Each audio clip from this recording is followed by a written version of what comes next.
fresh inflation data giving a boost to the major averages today, reversing some of the losses from earlier in the week. Every sector in the S&P in the green today. Let's bring in our market panel. Greg Branch from Branch Global Capital Advisors and a CNBC contributor, and Citi Research Director of U.S. Equity Strategy, Drew Pettit. It's great to have you both here.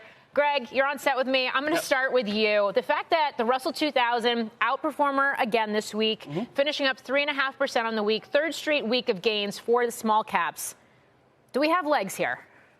I don't think so.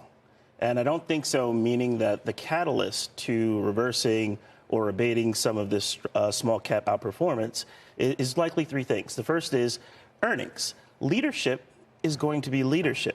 And we're already seeing that from the communication services and the information technology sector, where we're seeing 150 basis points of net profit margin expansion, where we saw Alphabet put up 30%, where we're likely to see some of those other names put up earnings that far surpass earnings that we've seen from a broad perspective from other sectors. And that is the expectation. We came into this quarter with communication services looking to put up 20%, with information technology looking to put up around 17%, the top two expected numbers in terms of consensus. The second thing that I think will come into play in terms of this rotation of small caps abating is that we're likely to see a slowdown. And we can argue or debate or presume the magnitude and the duration of it, and it's probably softer than many of us imagined weeks ago, but it's still likely to happen. And so the Fed's announcements thus far abate some of the balance sheet risk to smaller names, but it doesn't remove any of the hazard in terms of top line growth or bottom line growth. That's likely to be consumption driven. And so we have to go through that slowdown. We'll see leadership reemerge from an earnings growth and margin perspective. And then when they do start to cut rates, it will be much, much slower than the pace at which they raise rates. Okay. So it will take time for some of those hazards to pass us by. Okay, so you're not buying it. A little bit of pun intended. Drew, want to get your thoughts on this rotation we've seen, how sustainable it is, and on a day where the S&P jumped 1%, it looks like we're closing right around 54.59 here. How does this set up for next week, which is going to be the busiest week of earnings for the season? Look, I think the setup for growth is going to be a lot more difficult heading into next week. So mega cap growth specifically here. So look, we can't deny the price action there has been really aggressive. Yes, the fundamental momentum's been very good, but at some point you just have to have a little bit of caution when prices move that far ahead of fundamentals. You know, to us, we think growth takes a bit of a pause here. This rotation could have some legs for now, but a lot of these structural winners likely kick in.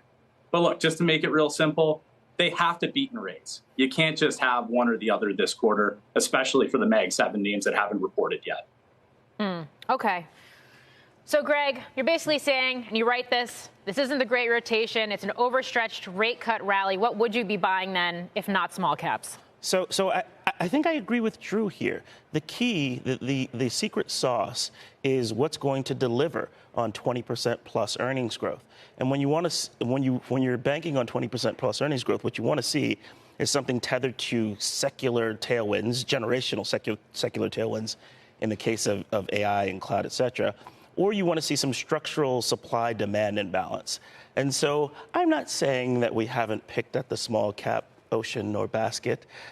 What I'm saying is that we're doing it selectively, and we're looking for that structural supply-demand imbalance, or we're looking for a generational secular tailwind. So when you look at shipping, for example, we've talked about how the shipping rates for a 40-foot container from Asia to Europe is 5 times what it was a year ago. Well, there's small cap ways to play that, and Zim and Matson. And yes, they're up a bit this year, but the earnings growth in that sector should be fairly powerful and aggressive throughout this year in 2025 because it takes some time to bring on the capacity. We can talk about, for longer-term trades, the rotation into green energy, electric vehicles, and while copper's gotten most of the attention in those areas, there's lithium, there's uranium, and so names like Arcadium and NextGen, both under $5 billion.